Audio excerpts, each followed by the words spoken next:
Good morning, everyone. It's great to be here, and as we're gathered together on the Via Station in Main Street in Winnipeg, I thought I'd start my talk by showing this painting of a depiction of Main Street as it existed in 1870 when Manitoba joined Confederation.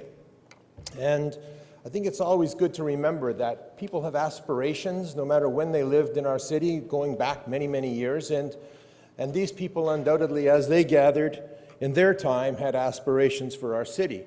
And I think that they would be extremely proud of the results that we have been able to generate. It's true that people joke about Winnipeg as Winterpeg and all the weather, and certainly we deserve that this year, that kind of reputation. But we've really built for ourselves a remarkable quality of life, which is second to none in this city, and it's something that everyone here knows and appreciates. The way that quality of life has been developed, of course, we see it through many different lenses. Many people would go to the arts community and say, look at the remarkable arts that we have been able to create in our city. We're the home of the Royal Winnipeg Ballet. And then there are people who would point to the icon, the Golden Boy, who looks to the north. And in the old days, we looked to the north maybe for resources like mining and that sort of thing, which is still important. But now we think of the North perhaps as the lungs of the world in many respects because we recognize the environmental importance of that area. And of course, the Golden Boy is holding that sheaf of grain. And for people outside of Canada, Winnipeg is still seen as an agricultural center, the center of agriculture in Canada in many respects. So there's many ways in which people look at our city. We're building the best polar bear exhibit in the world. We believe that we're the best place to watch an NHL hockey game, and certainly it's been talked about. Many people are bragging about the fact that we've got the biggest IKEA store in the country. There's many, many different ways because we've built these amenities for ourselves. But we also share a very rich history. And it's already been talked about by Stu Murray and others this morning, but if you go back to the arrival of the Grey Nuns and the values of compassion that they brought to our city, or you think about Louis Riel and the French language rights, the Manitoba schools question, which was really about Protestants and Catholics establishing their rights. Nellie McClung has been mentioned today already. The strike of 1919, and coming into more modern times, people like Joe Zugan or Elijah Harper.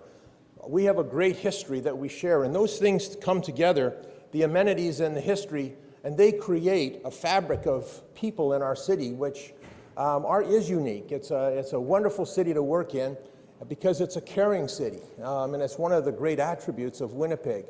These are dedicated volunteers, generous donors, your neighbors and mine that make this such a fabulous city in which to live. I've been CEO of the Winnipeg Foundation now for more than 15 years, and I think I have a sort of a unique and privileged position to look at the attributes of our city. And what I've learned more than anything else is that it's a whole number of small acts that make the big difference. It's more or less like when you're watering plants. You don't take the barrel of water and dump the whole thing onto the plant. What you do is you water it and you recognize that every drop of water, every single drop of water makes a huge difference. And everyone is important. And I just use the history of our own organization as an illustration of this and how important that it's been in Winnipeg. In 1921, a banker, a very wealthy banker, took $100,000 and created the Winnipeg Foundation, Canada's first community foundation. A very generous gift. In those days, $100,000 was a lot of money. It's still a lot of money today. And in 1922, because of the way he structured it, we were able to make $6,000 worth of grants back to the community. $6,000 being the income that they earned from the $100,000. So it was a concept that he more or less established, but no one else supported it until 1924 when the second gift arrived. The second gift came in a small white envelope that we still have in our office. It simply marked the widow's mite. 3 gold coins were in that envelope worth $15. And the importance of that gift is enormous.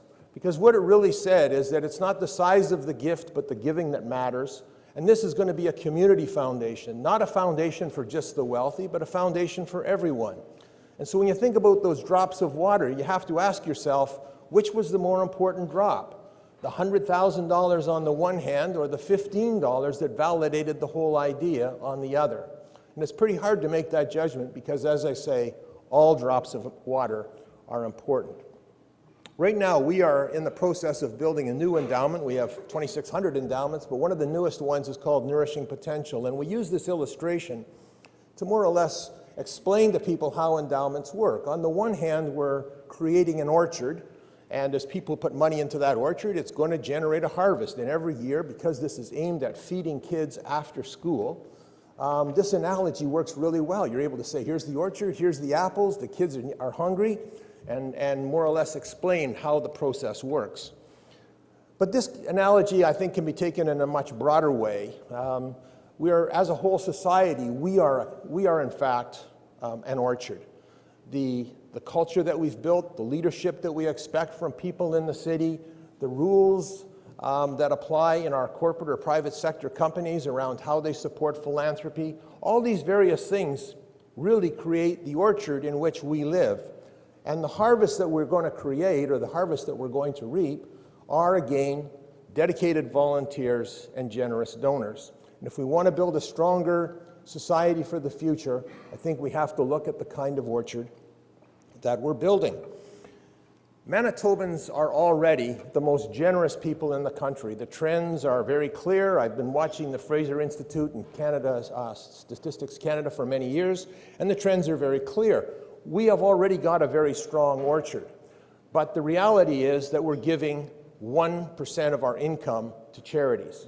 Now, I recognize that we can pat ourselves on the back and say 1% is great, but we can do much better. Think of what 2% could do.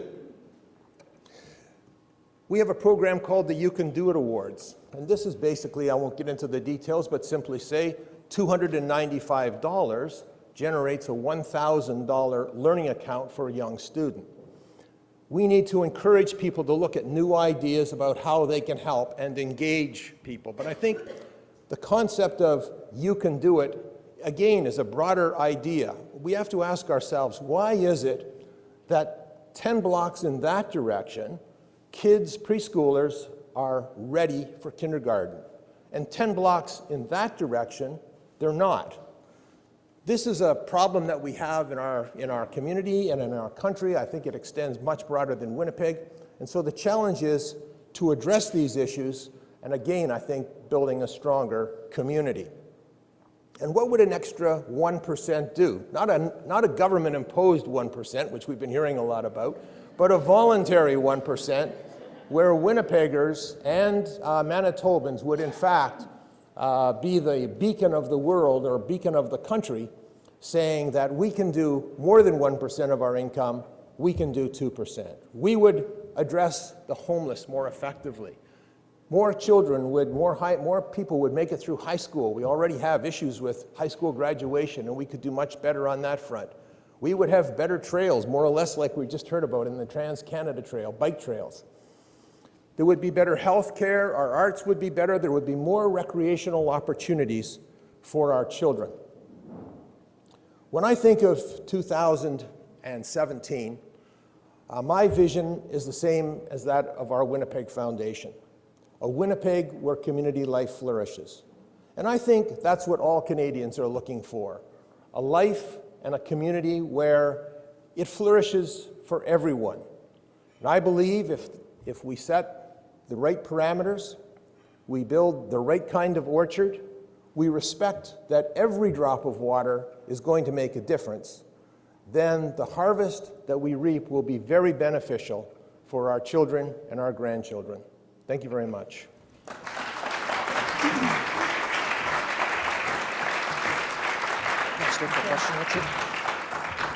So I'm calculating in my mind, because I know later on we have another guest that is going to talk about the importance of investment. 10%, I think, that's the rule.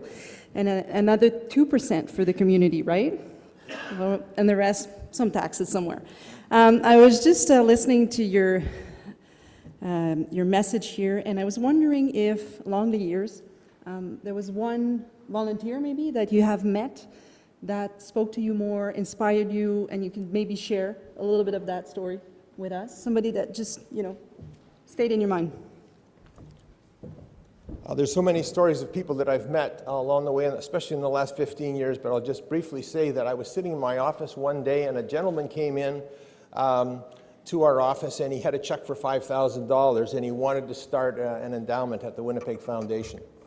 And as I spoke to him, he told me that he'd been watching our annual report since 1960.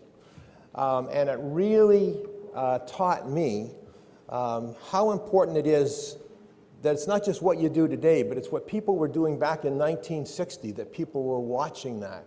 And that it may not seem what we do in one moment is important, but people see it, they remember it, and it has a huge impact in the future. So you never know what small act you might be doing today that could be influencing a decision that somebody's going to make 20 years from now.